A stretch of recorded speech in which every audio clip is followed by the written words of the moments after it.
story, but what can we say in regards of stolen wages allegedly and underpay? Work tirelessly, tiresome, working hard, work through holidays and all of that. And when it's time for you to collect your money, you end up with bounce check and all of that. So that's the content I want to unpack today. All right, guys. Happy Wednesday. I hope your week has been good so far. I hope everything is well. And we always just going to be out here saying prayers to whoever have a family members in Jamaica and whoever haven't heard from their family member and whoever still praying for the recovery of family members and friends and so on.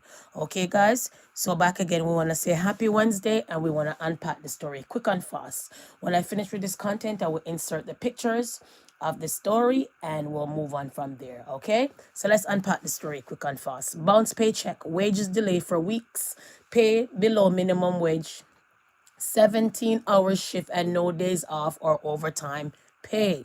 These are among the ways more than a dozen former employees of well-known Caribbean restaurant chain in the GTA had nearly $250,000 in wages and compensation stolen, according to the Ontario Ministry of Labour rulings obtained by the Star.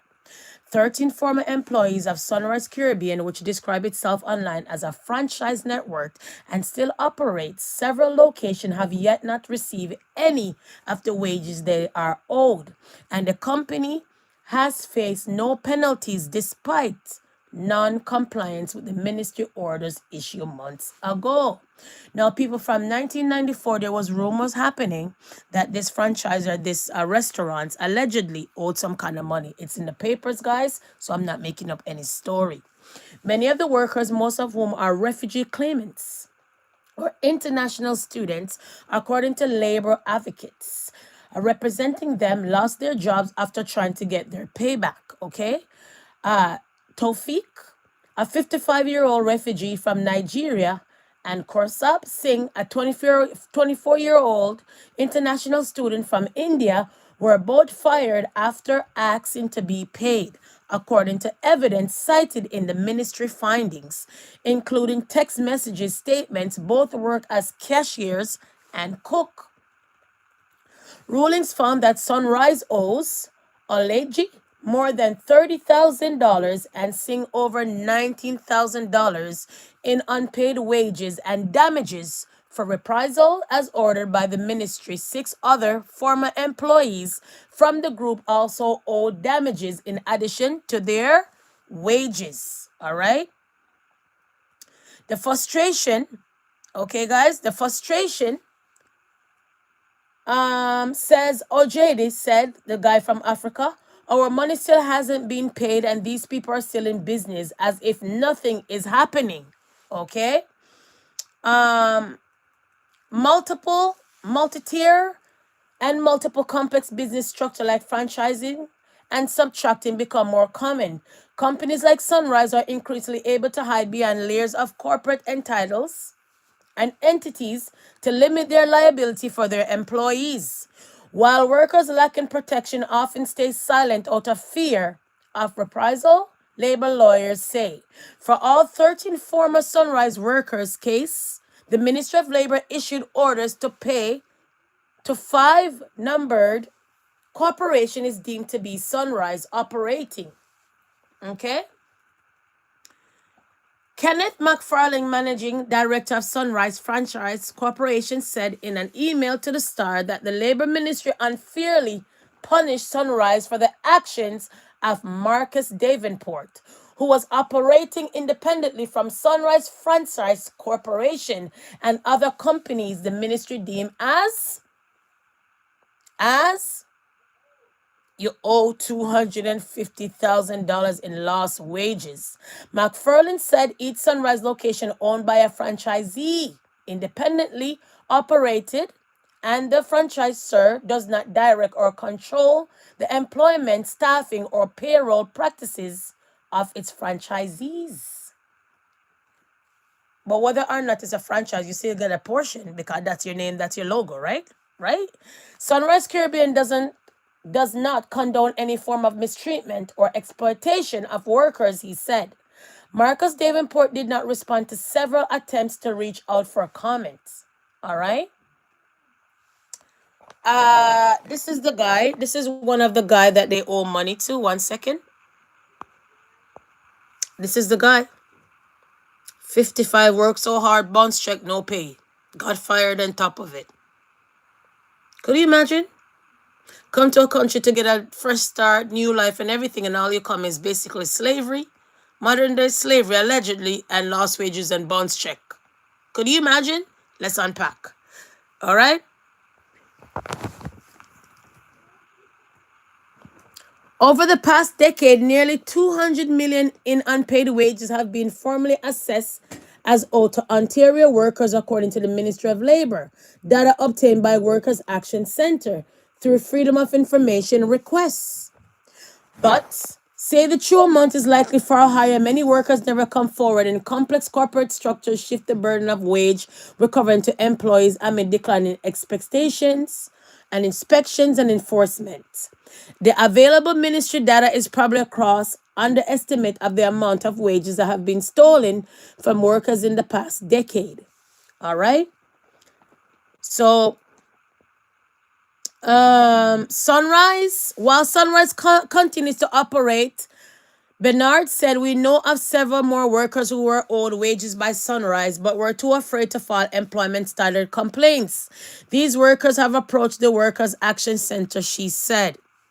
Sunrise location have been also being subject to at least 17 successful employment standard claims from other workers since 2019 ministry data shows.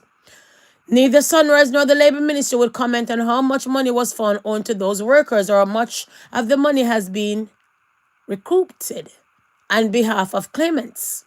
The Labour Ministry in an email said it's ramping up enforcement through the tougher penalties and enhanced oversight, adding that it's doubling the maximum fine for individuals who violate employment standard from $50,000 to $100,000. Okay? Penalties for repeat offenders also increased from $1,000 to $5,000 per employee. Other government has zero tolerance for wage theft and have put in place some of the strongest workplace protection and enforcement tools in the country, said spokesperson Spencer Mackey. The ministry did not respond to inquiries on why no penalties for fines have been issued against Sunrise despite non-compliance with multiple orders to pay, and about why the company is able to continue to operate while owing $250,000 in wages to these international students and refugees folks. All right. Before the wage theft complaints were filed, some of the former employees had initial hope directly engaging with Sunrise would be affected since the government is often slow to recover unpaid wages, Bernard said. All right. The first contact Sunrise was May 2024, like I said, when there was $94,000 that was owed back then. Asked the company to pay their wages and to meet the company in August 2024. Sunrise initial promised to resolve the matter, blaming the wage issues and financial distress of the company, according to Bernard.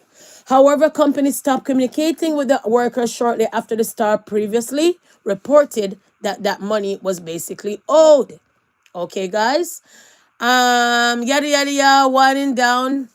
The ministry issued a single director order to pay against Davenport, making him personally liable for all 13 workers' unpaid wages. One ministry ruling said that while the company did not explain its management structure, Davenport was a director of Sunrise Franchise Corporation from June 2023, July 2024. Media article in recent years have also described Davenport as a president of the Sunrise Caribbean Restaurant. And an employee standard officer can issue an order for a director to pay after a failed payment order issued to the employee according to Ontario's Employment Standard Act. So right now, people, they owe $250,000. They said that Davenport launched appeals of director order to pay in only 2 of the workers' case with the Ontario Labour Board Relation Board. The appeals were deemed abandoned because Davenport did not make submission as required by the June 2025 deadline set by the board. Okay? So all of that and all of that, guys.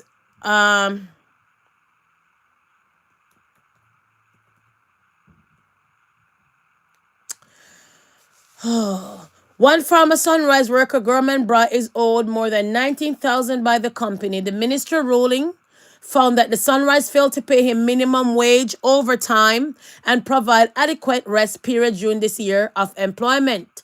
Brar, who came to Canada as an international student from India, said his experience at Sunrise caused him to rack up credit card debt and borrow money from friends to pay for groceries, tuition, and rent. It was really stressful at that time, he said. Until now, I'm suffering and still paying back money I owe.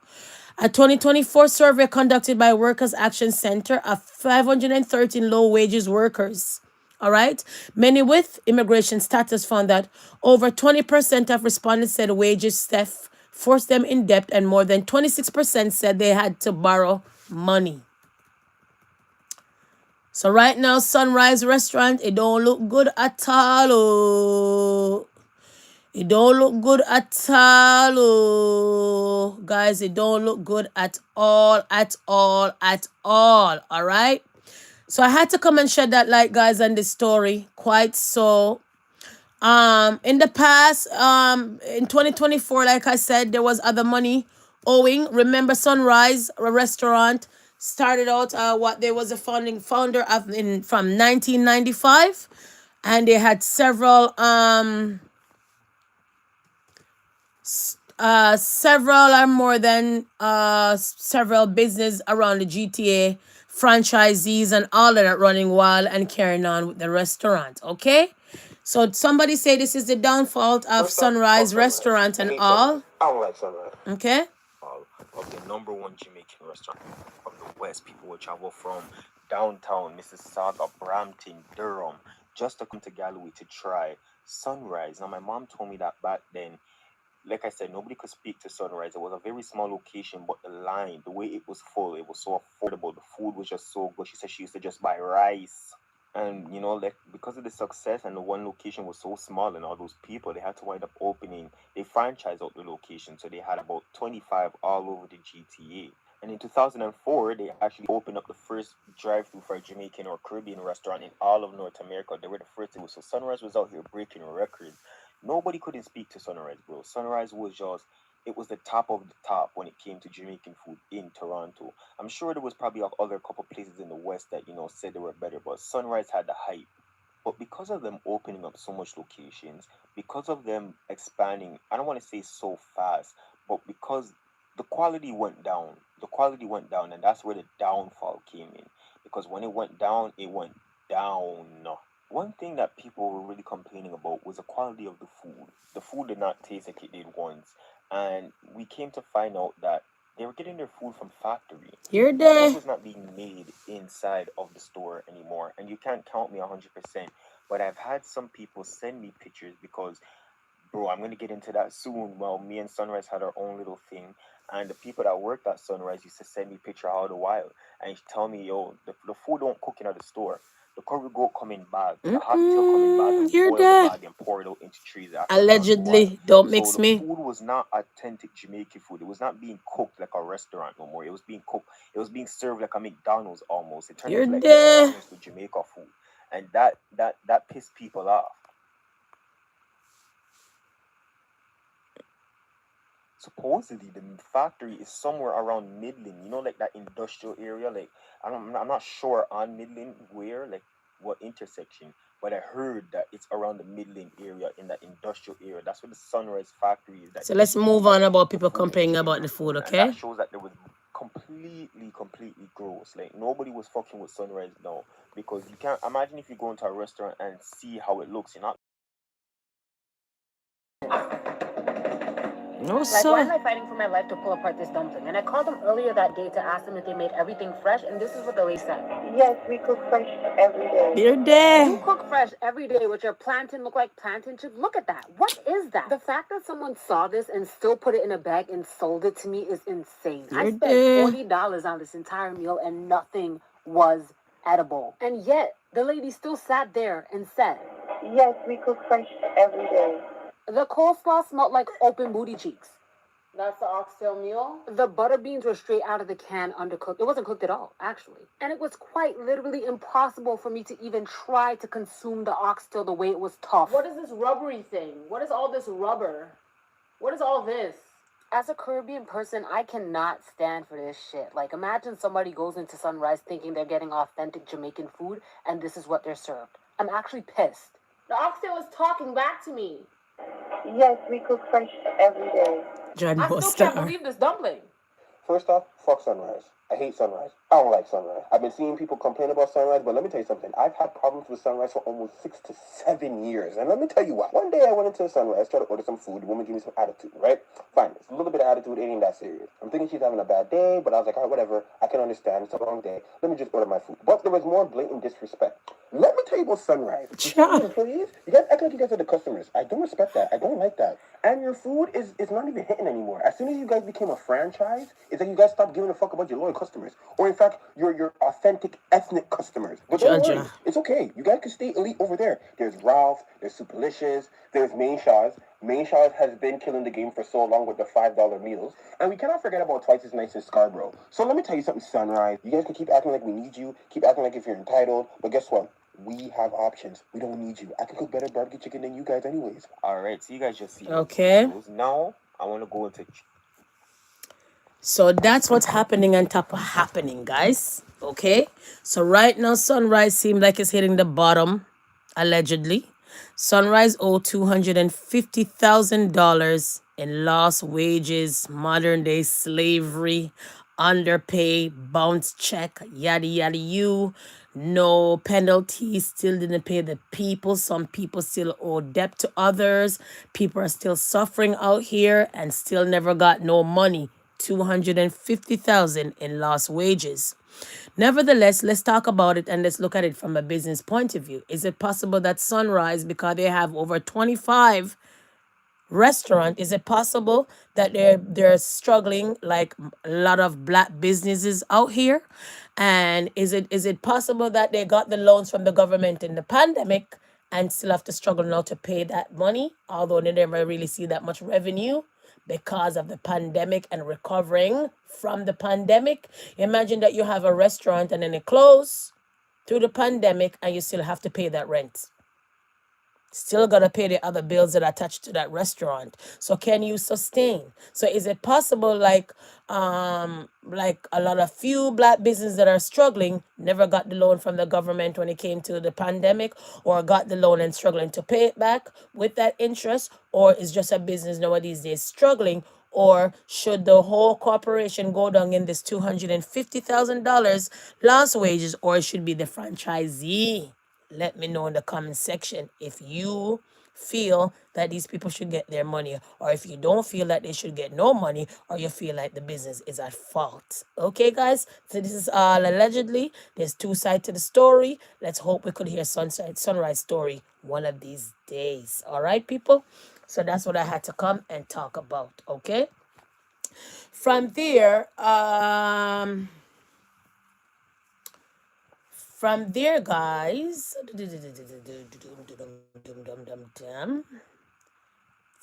there, guys, one second. Let me find it. Okay. So over here, the premier wanted that if you go and deal with child porn, you should automatically get some kind of mandatory sentence when it comes to child porn. I'll give you guys a backstory of it. The court shut it down and said nada. Supreme Court strike down mandatory minimum sentence for child porn. All right. I'm going to show you guys this in a minute. Give me a second. Let me take off this, put on that, and drop it here. So right now, the Supreme Court strikes down mandatory minimum sentences for child porn. So they wanted, as you access child porn, clunk, clunk, clank, clank, clunk, clunk, clank, clank, time. But the Supreme Court strike it down, and our premier who wanted that, who was pushing for that law, is pissed off at the courts. So let's unpack this quick. As the Supreme Court of Canada rules 5-4 that the mandatory minimum sentence for possession of child pornography isn't constitutional. When the courts look at mandatory minimum sentences, they do not look at the offenses of the person who is charged with the crime. Previous decisions mean the Supreme Court is allowed to look at hypothetical cases when judging constitutionality of the law.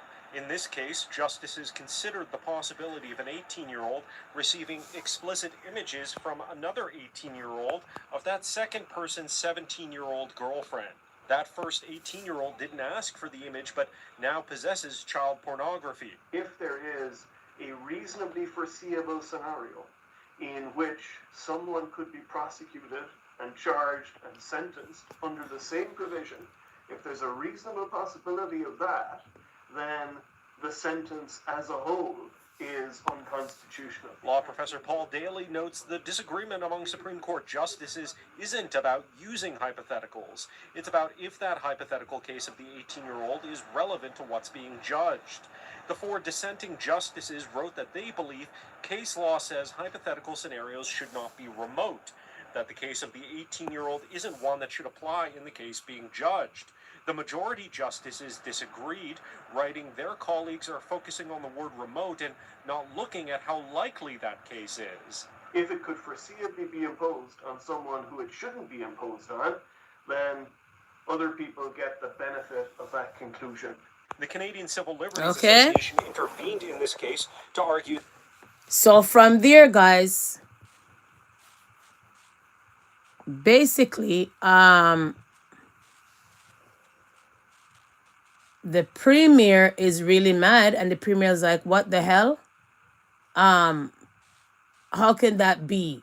You know, they should be going to jail, da da da da da da da da da. Right here, okay? Use the notwithstanding clause after that Supreme Court decision on child pornography. I know you had called for that. He says he can just introduce some other legislative measures to address that instead. Is that going to be sufficient in your view?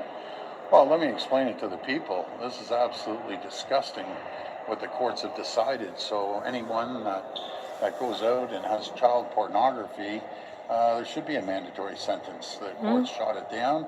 This is the time to use Section 33. It's not the will of the people to sit there and say people that promote child pornography, they're okay. Well, that's disgusting. And they need to be in jail for as long as we can put them in jail. And I totally disagree with the courts on this. And this is where you use Section 33.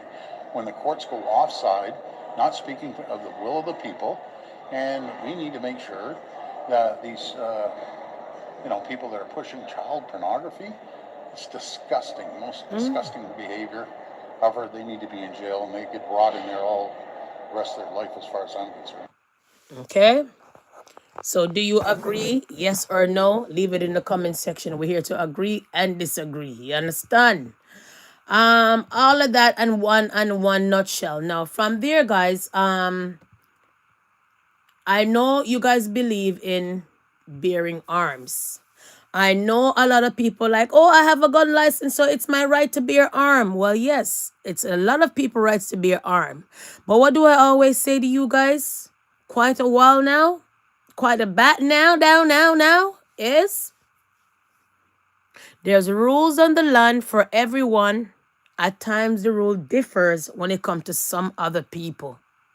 So imagine that this man is a gun owner, have his license and everything, but still end up getting charged for a felony. So black gun owners right now in Chicago and all over the states is complaining that I have my license. My gun is intact. My license is not expired, but I'm still being charged for a felony. Let's get all the way here, all the way in the states, in Chicago, quick and fast. It is your constitutional right to carry a gun in the state of Illinois if you have the proper licenses. But some black gun owners say their rights are being violated.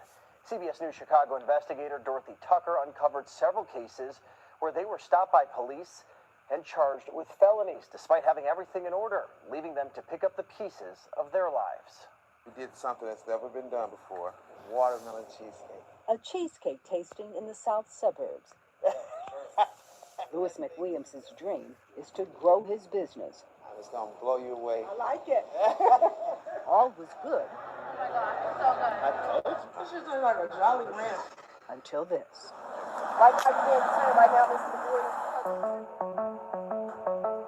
I'm an entrepreneur. I have a company, a cheesecake company called Ann's Flavored Cheesecakes. At the time of this interview, Lewis faced a felony charge. This has been very traumatic for me. I feel like my rights was violated. His Second Amendment rights. Lewis is an avid gun owner. Just got me the top on the middle. In April, Lewis was pulled over on the south side, West 79th Street. He had a missing front plate. Hey, yes, sir. How you doing, boss? Good. The first thing he did, tell the officers he had a gun. Okay, where's the firearm? On my side. According to state law, in order to carry a legal gun in your car, you need a firearms license, And a better known as CCL. a FOID card, and a concealed and carry license, commonly called a CCL. Well? This is Lewis's card, and it's valid. That's what he handed the officers. Judge. Looks at him. He said, okay, cool, this is perfect. Only it wasn't. Judge. It didn't pop up. Oh. It didn't pop up on Leeds, the database operated by the Illinois State Police. Police recommended Lewis be charged with 2 felonies. You're there. And look here, prosecutors approved the charges. He never should have been charged.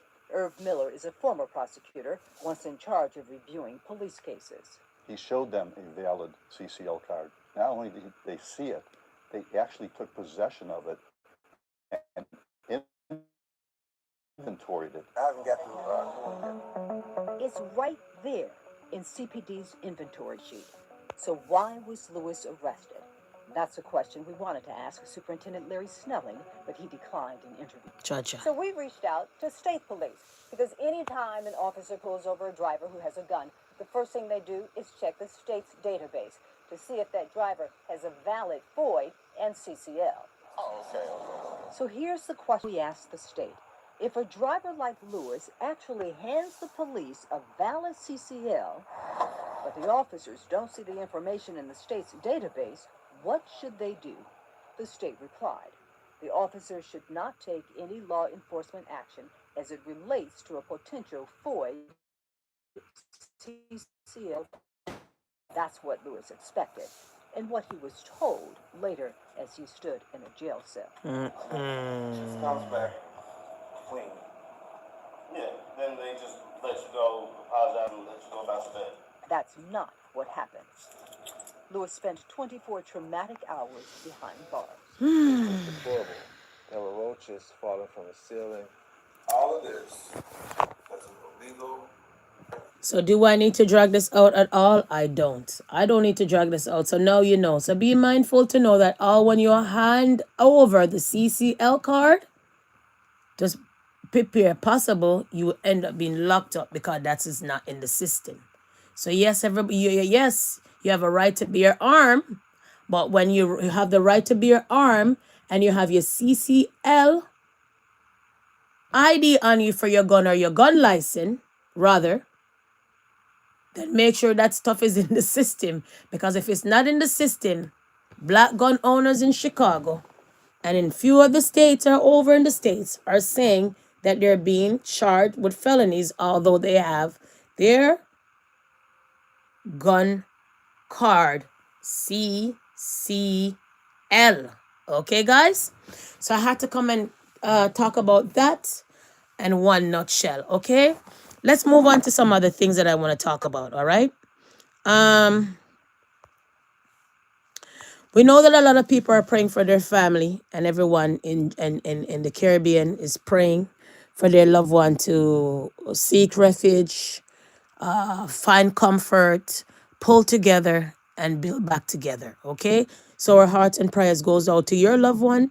If you have some loved ones in the Caribbean, in Jamaica, and our heart and soul goes out to you if you haven't received any call from them or reach out to them as yet. Okay, guys? So I had to talk about that quick and fast. Now, we also want to talk about Drake. The complaint alleges a substantial portion of Drake's 37 million streams were generated by bot network. What do you guys think? You guys think that is okay? You guys think that is right? Kiss my teeth and pass. Okay?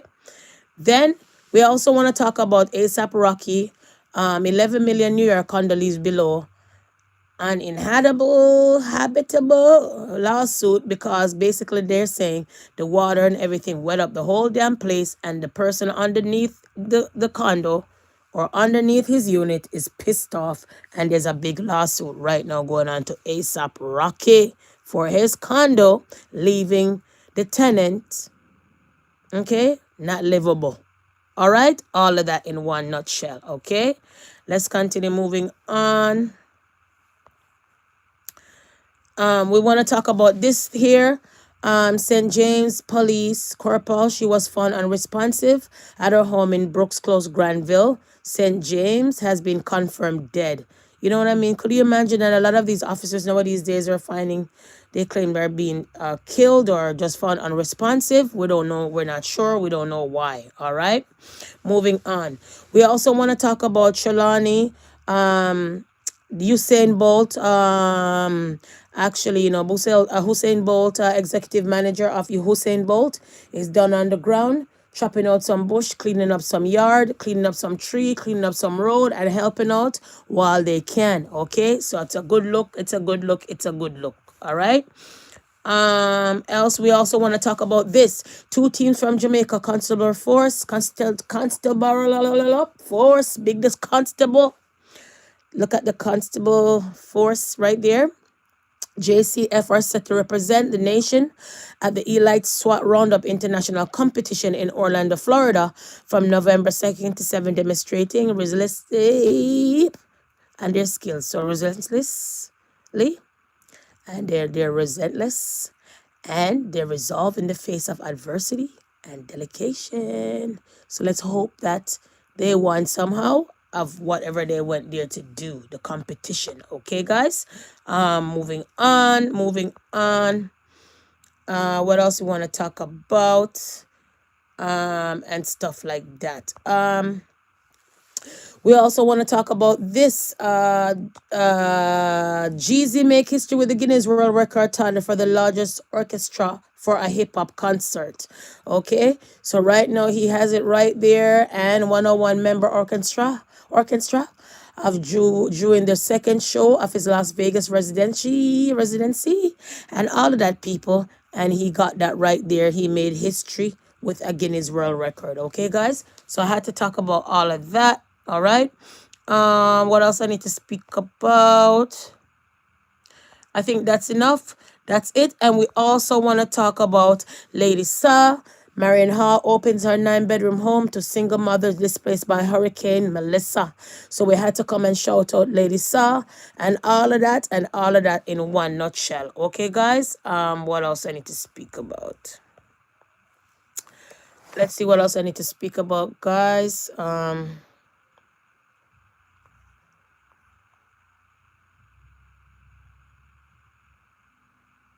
Okay, I'm gonna talk about this. Barry G hailed the promotion of reggae and dancehall music. Okay, guys. And Barry G hailed, you know, for promotion and all of that. Okay, guys, right there. Let's move on.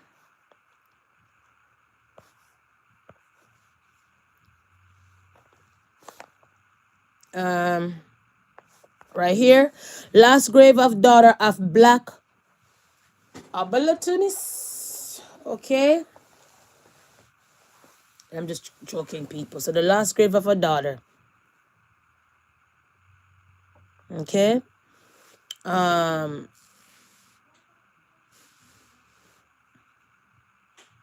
So it was revealing the story of a love, okay, from the 18th century rural England. So right here, the last grave. Could you imagine of that? So they found the last grave of all of that. Okay, guys. What else I need to talk about? I think I'm going to wrap up this live and say thank you guys for stopping by. It's like seriously, and all of that goodness. Okay, guys. And all of that and all of that and all of that. Okay. So I want to say big up for those who always come and stop by when you can. I really appreciate it. And I just had some free time. And I said, I'm just going to come and talk to you guys and speak to you guys about this content. And said, how would you feel to know that you are working? And when it's time for you to get your paycheck, no money. When it's time for you to get your pay, bounce check. When it's time for you to ask for your pay, you're fired. When it's time for you to get your money, 250,000 worth of paid in wages of Sunrise, the Caribbean restaurant that has 25 franchisee all over the GTA. So do you think these people should get their money? Or if you don't, leave it in the comment section. But like I said, thank you for stopping by. And for all the new subscribers, welcome. And for those that haven't subscribed, please subscribe. Turn on your notification bell. So when I come live now or tomorrow or next week, you know that I am around and you won't miss the content. Okay, guys? Peace and love again, guys. And like I said, our prayers are going out to those and your family in Jamaica. You know, you're still searching for your family. If you haven't heard from your family, because of, you know, there's no light, there's no power. And if you did hear from your family and they're in a bleak situation and a situation where they're in need, our heart and prayers and our soul goes out. You know, this storm was really, really bad, category 5. So that was really, really bad. So just sending out our prayers to everybody that has a loved one and they're trying to recover from the storm in Jamaica. Okay, guys? From there, guys, I also want to say happy Wednesday. Wednesday almost finished. And thank you for stopping by. Until we meet each other again with a content or two. Peace and love.